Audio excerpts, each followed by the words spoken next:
Consumption curve and angel curve. ठीक है, so income consumption curve क्या शो करना चाहता है क्लास की, जैसे जैसे आप कंज्यूमर की इनकम चेंज होती है, ध्यान समझना, जैसे जैसे कंज्यूमर की इनकम चेंज होती है तो उसका जो सेटिस्फेक्शन लेवल है वो भी चेंज होता है, लेकिन इस कंडीशन में हमारा प्राइस कांस्टेंट रहेगा। तो अगर हमारा प्राइस कांस्टेंट रहे और इनकम बढ़ती जाती है तो हमने बताया था कि कंज्यूमर एक्स और वाई अगर टू गुड्स लेते हैं तो दोनों को इंक्रीज़ करता है। तो हो सकता है वो दोनों को इंक्रीज करे, या हो सकता है एक गुड्स को इंक्रीज करे, या हो सकता है कि दोनों को में से कोई एक इन्फीरियर हो सकती है, कोई एक गिफन हो सकती है, कोई एक नॉर्मल हो सकती है, कोई एक लग्जूरियस गुड्स हो सकती है, या कोई एक नेचुरल गुड्स हो सकती है। तो आपको यहाँ पर ये देखना है कि गुड्स की अलग अलग क्वालिटी होने पे एंजल कर्व कैसे बनता है। तो एंजल कर्व बेसिकली ये दिखाता है, प्रोफेसर एंजल ने इस रिलेशन को फाइंड किया था। तो इस रिलेशन को एंजल कर्व कहाँ से निकलेगा, इनकम इफेक्ट से निकलेगा। तो इनकम इफेक्ट पहले निकालते हैं और इनकम इफेक्ट के साथ साथ हम एंजल कर्व ड्रा करेंगे। तो एंजल कर्व में दिखाएंगे कि किस तरह से इनकम के चेंज होने पर किसी गुड्स की डिमांड कैसे चेंज होती है। तो ये ध्यान रखना है क्लास। अब मैं आपको विद एक एग्जाम्पल लेके कराता हूँ। लिख लीजिए क्लास, सपोज दैट आपके पास इनकम है, बाकी चीज़ें आपको कन्फर्म है, मुझे एक मैं एज्यूम करके चल रहा हूँ तो मैं आपको साथ के साथ पढ़ाता हूँ। क्लास लिखिए, आपको मैंने 1000 रुपये इनकम दे दिया, यस, और प्राइस यक्स मैंने आपको दे दिया। हाँ जी, हाँ जी बेटा, ब्लर, ओके, यहाँ लिख देते हैं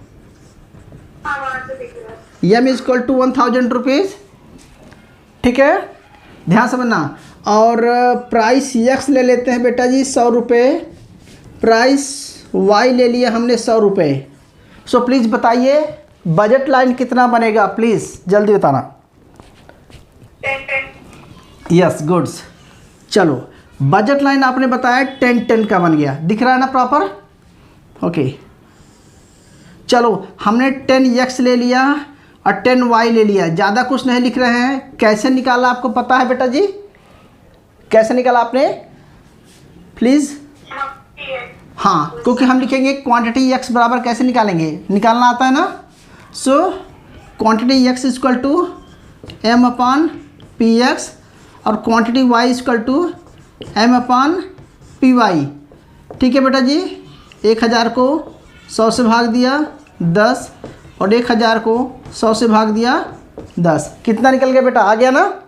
अब हम यहाँ पर कोई अगर डिमांड कर्व दिया होता, अगर आपको डिमांड फंक्शन दिए रहते, मान के चलो क्लास, अगर मैं डिमांड फंक्शन ऐसे दे दूँ कि quantity of x equal to m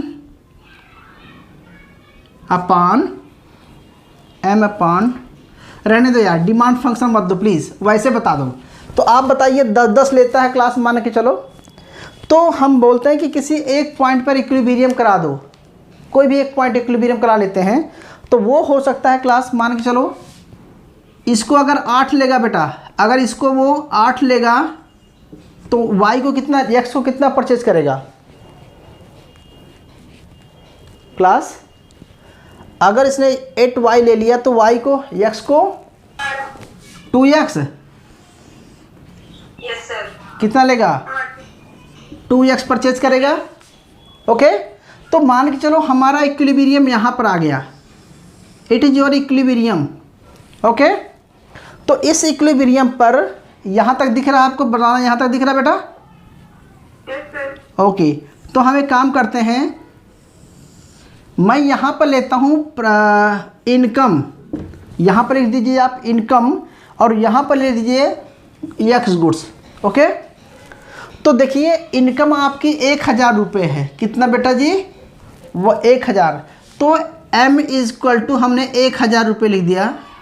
जब 1000 है तो x को कितना परचेज कर रहा है क्लास, 2x, कितना है, ये 2x परचेज कर रहा है। क्लियर बेटा जी, मतलब हमने एज्यूम किया है। ओके, तो ई से आप ई पे दोनों पॉइंट बना दिया। अब मैं बोलता हूँ क्लास, हम उसको आगे भी बना सकते थे, यहाँ भी बना सकते थे, कहो तो हम वही बना लेते हैं। यहाँ आपको दिख नहीं रहा तो, या दिख रहा तो बताओ बेटा, रहने दें। ओके, अच्छा बताओ बेटा, अगर मैं बोलूँ कि आपकी इनकम और बढ़ गई, इनकम बढ़ करके अभी इनकम ये इंक्रीज हो करके M1 जो कि इनकम बढ़ करके 2000 रुपये हो गई, 2000 रुपये हो गई क्लास, और प्राइस X सेम है और प्राइस Y भी सेम है, तो आप बताइए क्या होगा, बजट लाइन क्या होगी बेटा? बजट लाइन शिफ्ट होगी 20 यस 2020। अगर हम इसको 2020 मान के चलो, एज्यूम करना है कि 2020 है बेटा, इस पर मत जाना। आपने फिर लीव कर रहे हैं, आपकी वीडियो रुक गई है, दोबारा एक बार देना। 1 मिनट, क्या करें बेटा? सर आपकी वीडियो रुक गई है, तो मैं अभी ना लेफ्ट कर रही हूँ, तो बात कर करूँ। ओके, दोबारा ज्वाइन करो, कोई बात नहीं। सो बेटा ये देखो 2020 हो जाएगा, तो 20x 20x 20y हो जाएगा, ठीक है। यानी कि हमारा इनकम बढ़ने से हमारा जो है इक्विलिब्रियम पॉइंट इंक्रीज हो गया। तो हम क्या कर सकते हैं, अगर वो नॉर्मल गुड्स है क्लास, अगर वो नॉर्मल गुड्स है तो इनकम बढ़ने के बाद हो सकता है वो दोनों को ज़्यादा परचेज़ करे या सिर्फ एक को परचेज़ करे। तो इस केस में क्या हो सकता है कि जैसे इनकम बढ़ गई क्लास, तो हो सकता है कि इसकी क्वांटिटी को बढ़ा देगा। कितना बढ़ा देगा? अगर इसने 4 कर दिया क्लास, 4x कर दिया, तो इसको कितना परचेज करेगा क्लास, बताएंगे? इसका फिर ये कितना करेगा बेटा जी? अगर आपकी इनकम 2000 रुपये है और इसने 100 रुपीज़ खर्चा कर दिया, मतलब 100 के हिसाब से, तो 400, तो इसको कितना लेगा? 600। यानी कि हम ऐसा कर सकते हैं क्लास कि अगर इसने 4 बढ़ाया है, तो इसको भी दोनों सेम रेशो में बढ़ा सकता है, ठीक है। या आप इस कह सकते हैं कि इसको इसने कम कर दिया और इसको इसने 4x ले लिया। क्लियर हुआ मेरी बात को क्लास? प्लीज़ कोई बोलिए, मेरी आवाज़ आ रही है? फिर से बता दो 4x वाला। मैंने ये बोला कि एज्यूम कर रहे हैं बेटा, एज्यूम ये करते हैं कि अगर हमारी इनकम 1000 से 2000 हो गई, सपोज दैट इनकम 1000 से 2000 हो गई, जैसे ही इनकम बढ़ी तो यक्स का गुड्स वही है, उसने यक्स को क्या किया? ज़्यादा परचेज़ किया। तो हम कह रहे हैं कि सपोज दैट उस इनकम बढ़ने से यक्स को ज़्यादा परचेज़ किया, तो मान के चलो यक्स को ज़्यादा परचेज़ किया यानी कि 4x ले लिया। तो अगर अब वो 4x ले लिया तो इसका मतलब 4 × 100 कितना खर्चा किया उसने? 400। 400 किस पे चला गया? यक्स पे। रेस्ट कितना बचा आपका? कितना बचा आपका बेटा जी? रेस्ट अमाउंट कितनी बची आपकी? रेस्ट अमाउंट बची आपकी कितना बचा? 16 ना। और 1600 को अगर मल्टीप्लाई करो और डिवाइड करो 10 से, तो 16 खरीदेगा। यानी कि हम ऐसा कर सकते हैं कि अब ये कस्टमर क्या करेगा, कंज्यूमर क्या करेगा? दोनों ले सकता है बेटा जी। इसकी क्वांटिटी को 4 कर सकता है, ठीक है, तो इसकी क्वांटिटी को वो 16 ले सकता है। मतलब हमारा ग्राफ ऐसा बनना चाहिए थोड़ा सा कि देखो यहाँ इसलिए आ रहा है क्योंकि हम अगर और बड़ा करते हैं ना तो मेरा ऊपर चला जाता। बात समझे बेटा जी? तो अगर हम सुनो, पहले हम यहाँ पर y की क्वांटिटी नहीं लिख रहे हैं, समझते रहना, ठीक है। तो इसका मतलब हुआ कि 4x हो गया। तो यानी कि जब इनकम उसकी बढ़ करके कितना हो गया? 2000 हो गया, तो इसकी क्वांटिटी बढ़ करके 4x हो गई, ठीक है। तो इसकी क्वांटिटी बढ़ करके 4x हो गई, ठीक है। अब बताइए बेटा, 4x हो गई। अगर उस कंज्यूमर की इनकम बढ़ने से इक्विलिब्रियम पॉइंट हमारा ऊपर चला गया, अगर मान के चलो क्लास इनकम हमारी कम हो जाती है, अब हमारी इनकम मनी जो है वो 500 हो जाती है, और जब मनी 500 हो जाती है और price x and price y same रहता है तो क्या होगा बेटा? सर ऊपर क्या लिखा है? आप जो दिख नहीं रहा है, सेम ही लिखा है क्या प्राइस? प्राइस सेम है, इनकम हमने बढ़ा दिया मान के चलो, ठीक है। अगर हमने इनकम को डिक्रीज कर दिया, 500 कर दिया, और जब इनकम को हमने 500 कर दिया तो बजट लाइन आपकी कितनी हो जाएगी क्लास अब? ठीक है, तो आपकी बजट लाइन क्या हो जाएगी? कितना हो जाएगा क्लास? 5 हो जाएगा, ठीक है। तो आपकी बजट लाइन्स नीचे की तरफ आ जाएगी, 5 पे आ जाएगी। तो 5y 5x मान के चलो 5y 5x पे आ गई, ठीक है। 5x 5y आ गई। आप क्या करेंगे क्लास? वो इनकम बढ़ने से वो दोनों को कम कर दिया, ठीक है। इनकम बढ़ने से कम कर सकता है तो उसका इक्विलिब्रियम और नीचे आ सकता है, IC3 कह सकते हैं। तो इसका मतलब हुआ कि इनकम बढ़ने से उसने x की और क्वांटिटी को कम कर दिया। हो सकता है x की क्वांटिटी को एक ले ले, y को ज़्यादा ले ले, कुछ भी हो सकता है। तो यानी कि इनकम बढ़ने से, इनकम के डिक्रीज होने से, 500 होने से उसने क्या किया? अपना जो सेटिस्फेक्शन लेवल है, मतलब दोनों को कम कर दिया। तो हमारा कहना मतलब है यहाँ पर E2 E1। तो क्या निकलने में आया क्लास कि जैसे जैसे अब हम इन पॉइंटों को मिला दें, देखो ये आपका सेटिस्फेक्शन है 1000 रुपये का, ये सेटिस्फेक्शन है 2000 रुपये का, ये सेटिस्फेक्शन है 500 रुपये का, और अगर हम इन पॉइंटों को मिलाते हैं तो क्या मिलता है class? ICC income consumption curve मिल गया। और इसको मिलाएंगे तो क्या मिलेगा क्लास? EC angel curve. क्या मिलेगा आपका?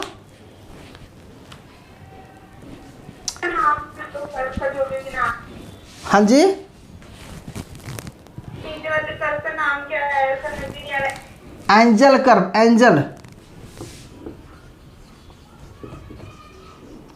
एंजल कर्व मतलब ये दिखाना चाहता है एंजल कर्व कि जब इनकम बढ़ती है तो गुड्स की डिमांड बढ़ गई, और जब इनकम घट गई तो यक्स की डिमांड्स भी कम हो गई।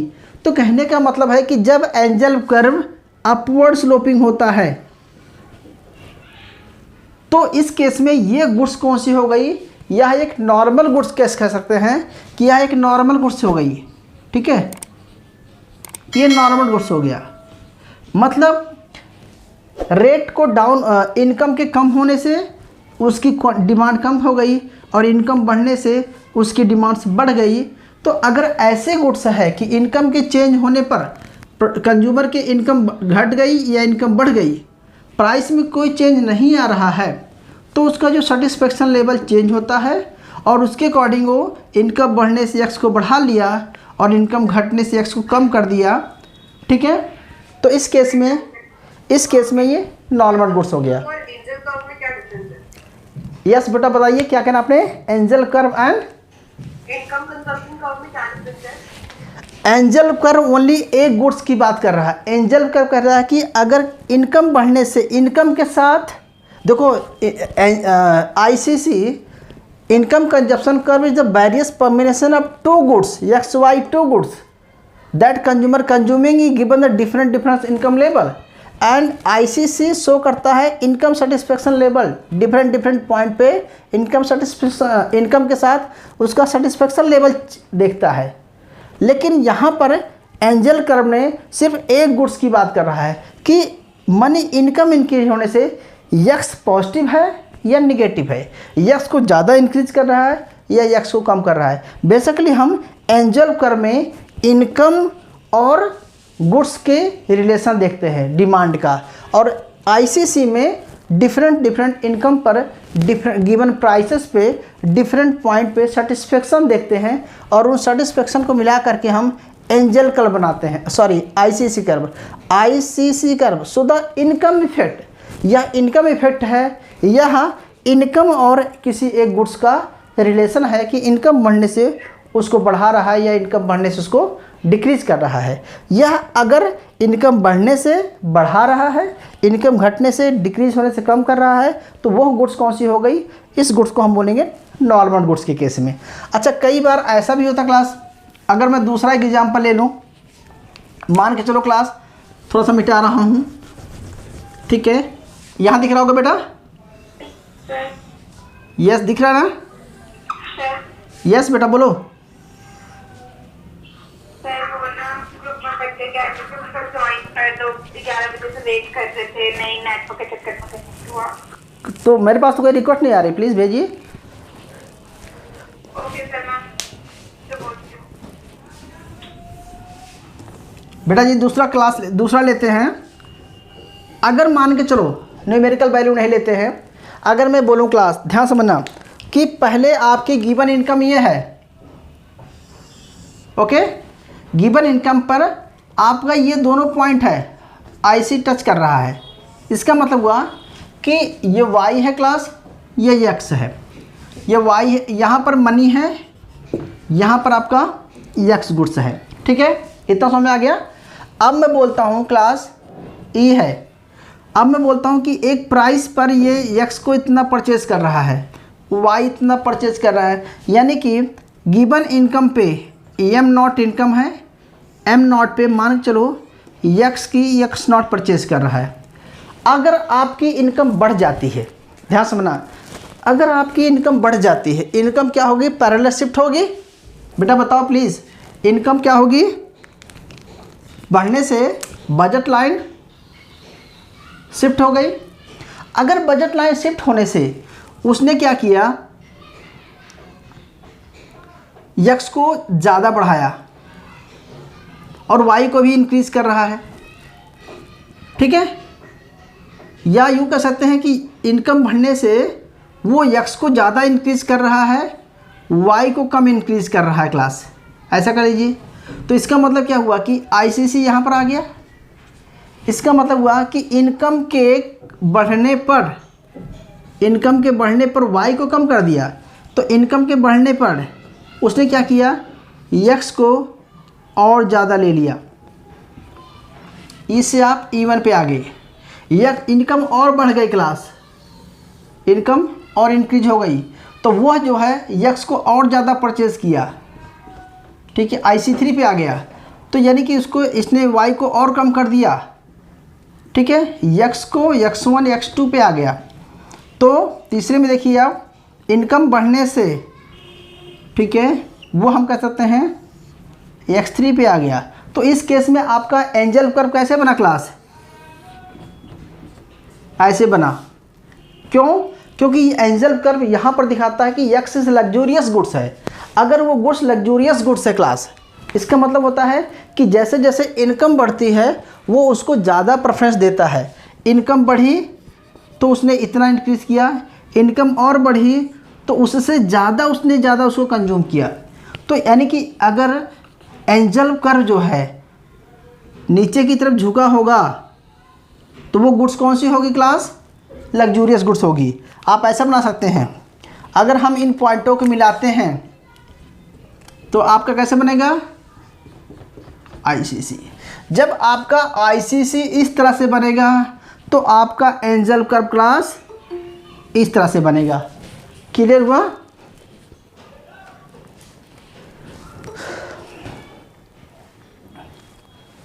ये बेटा समझ में आया? अगर आपका एंजल कर्व ICC अगर ये डाउनवर्ड स्लोपिंग है तो एंजल कर्व क्या होगा? इधर को जाएगा, मतलब क्या बोलते हैं वाई एक्स की तरफ है, तो इसका मतलब हुआ कि यह गुड्स कौन सी है? लग्जूरियस गुड्स है क्लास। क्लियर हुआ? अगर ये एंजल PCC ICC अगर ऊपर की तरफ है तो यह गुड्स भी ऊपर की तरफ जाएगी, तो यह कौन सी हो जाएगी? नॉर्मल गुड्स हो सकते हैं। भाई बताओ समझ आ रहा है? अच्छा चलो एक बात करते हैं, अगर मैं आपको बोलता हूँ कि गुड्स जो है वो, अगर गुड्स नेसेसरी गुड्स है, नेसेसरी गुड्स है तो क्या होगा?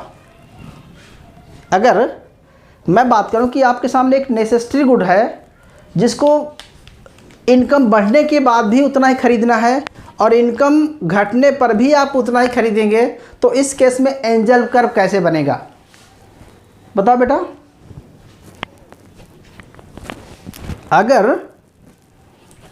अगर आपकी इनकम बढ़े तो भी आप उतना ही खरीदें, और इनकम कम हो जाए तब भी आप उतना खरीदें, इस गुड्स को क्या बोलते हैं? Necessary goods. ठीक है, तो नेसेसरी गुड्स में कैसे बजेगा आपका बजट लाइन बेटा, कैसे बनेगा आपका ग्राफ? अब मैं मिटा के बनाऊं? बनाया आपने? हाँ जी बेटा। ये वाला ग्राफ किसका, कौन से गुड्स का है? आपको क्या लग रहा है? देखो, जैसे इनकम में थोड़ा सा बदलाव आया है लेकिन डिमांड्स बहुत ज़्यादा बढ़ रही है। ओके, तो इनकम बढ़ने से जब डिमांड हमारी बहुत ज़्यादा बढ़ती है, लग्जूरियस गुड्स हो क्या है? इनकम बढ़ने से जिस रेशो में इनकम बढ़ रही है उस रेशो हमारा डिमांड बढ़ रहा है, तो ये नॉर्मल गुड्स हो सकता है। इस केस में ऐसे आप गिफन केस में अलग बनाएंगे। अब मैं आप एक एग्जांपल और कराता हूँ बस। मान चलो मिटा रहा हूँ बेटा जी, मिटाऊँ?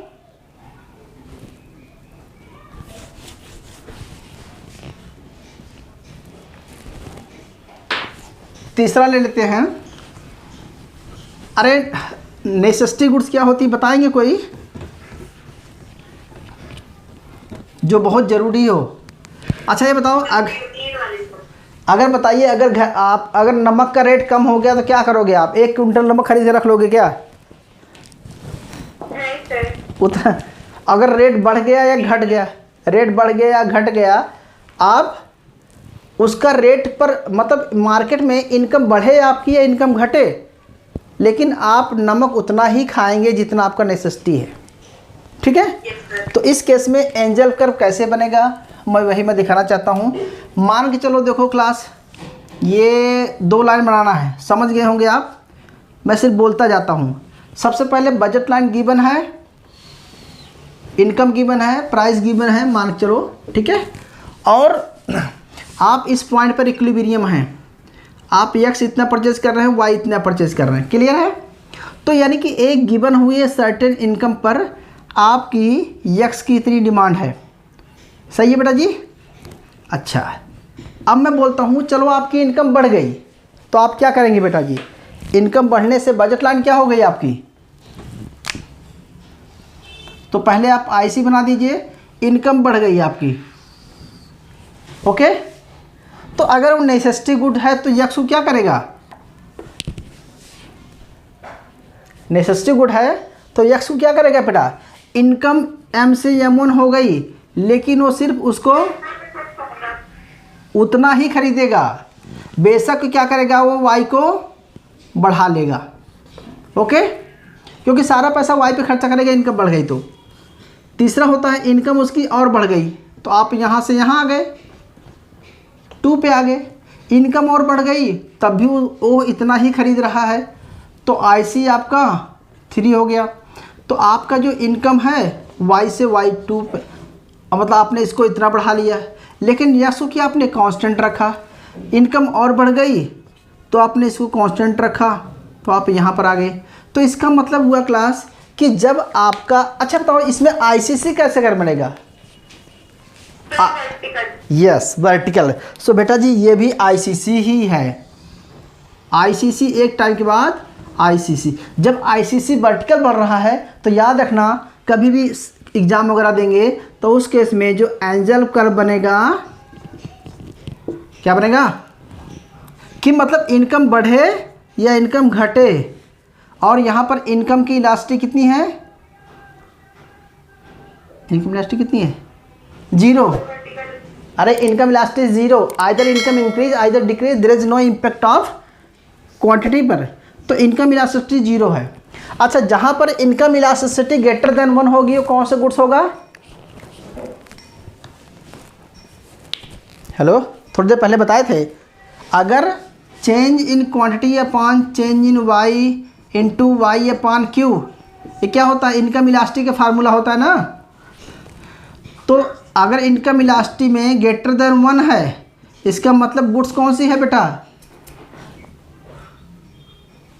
अभी थोड़ी देर पहले हमने पढ़ा था, उसे बोलते हैं लग्जूरियस गुड्स में। और अगर इनकम इलास्टिसिटी 0 है तो कौन सी गुड्स हो जाएगी? Necessity goods. ओके। और अगर इनकम इलास्टिक लेस देन 1 है तो नॉर्मल।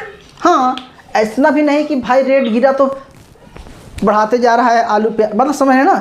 तो नॉर्मल गुड्स के केस में ग्रेटर देन 1 भी हो सकता है, लेस देन 1 भी हो सकता है, और डिपेंड करेगा गुड्स की क्वालिटी पे क्या है। बेसिकली हम लोग नॉर्मल गुड केस में लेस देन 1 ही पढ़ते हैं, क्योंकि इतना नहीं बढ़ाएगा जितना बढ़ाना चाहिए, ठीक है। लेकिन लग्जूरियस में ग्रेटर देन 1 होता है, ठीक है। और इस तरह से बेटा जी आपके बुक्स में और भी होगा, उसको आप देख लेना। अब देखो, इनकम से हमने आपको निकालना सिखा दिया, इनकम इफेक्ट से आपको मैंने एंजल कर्व निकालना बता दिया। तो ध्यान देना क्लास, आप मास्टर्स में हैं तो आपको 4-5 चीज़ें बहुत ध्यान देने वाली बात है। आपको इनकम दिया रहेगा, प्राइस दिया रहेगा, ठीक है, और फिर देंगे कि इनकम चेंज हो गई है, प्राइस रिमेन रहेगा, तो डिमांड फंक्शन दिया रहेगा। तो फाइंड कीजिए कि गुड्स कौन सी है, इलास्टिक है, लेस इलास्टिक है, लग्जूरियस है, नॉर्मल है, ठीक है। या विद डायग्राम दिखाइए, तो आपको फिर डायग्राम भी दिखाना पड़ेगा, ठीक है बेटा जी। प्लास्टिक के नॉर्मल गुड्स को बोलते होंगे। नॉर्मल गुड्स ग्रेटर देन 1 भी हो सकता है, नहीं लेस देन 1 हो सकता है। प्लास्टिक बोलेंगे? हाँ, लेस इलास्टिक, नहीं, लेस इलास्टिक बोलेंगे। लेकिन बेटा जी देखो, ये किस पर डिपेंड कर रहा है, जो आपकी वैल्यू आएगी किस पर डिपेंड करेगा, वो डिमांड फंक्शन पे डिपेंड करेगा। डिमांड फंक्शन अगर दिया रहेगा, डिमांड फंक्शन तो पता है आपको, ठीक है, डिमांड फंक्शन दिया रहेगा, उसके अकॉर्डिंग आप देखेंगे कि क्या निकला। क्योंकि डिमांड अगर बेटा जी फ्लैटर होगा या स्टीपर होगा या ग्रेटर देन 1 होगा, अलग अलग बन सकता है, ठीक है। तो हम कोई ऐसा रट्टा नहीं कह रहे हैं कि आप इस गुड्स के लिए ये ग्रेटर देन है, लेस देन निकालें। अगर मैं कम्प्लीमेंट्री गुड्स की बात करूं तो इलास्टिक क्या होती है, और सब्स्टिट्यूट गुड्स की बात करूं तो दोनों हो सकता है। कम्प्लीमेंट्री गुड्स में क्या होगा कि दोनों को फिर बराबर बराबर ले जाएगा, तो आईसीसी कर्व कैसे बनेगा, ऐसे बनेगा। अगर मैं कम्प्लीमेंट्री की बात करूं तो दोनों को बराबर बराबर खरीदेगा, ठीक है। तो इस केस में आईसीसी कैसे बनेगा बेटा जी, इस तरह से बनेगा। तो एंजल कर्व कैसे बनेगा आपका, एंजल कर्व भी कैसे बनेगा, बढ़ता हुआ बनेगा, स्ट्रेट लाइन बनेगा। क्लियर है।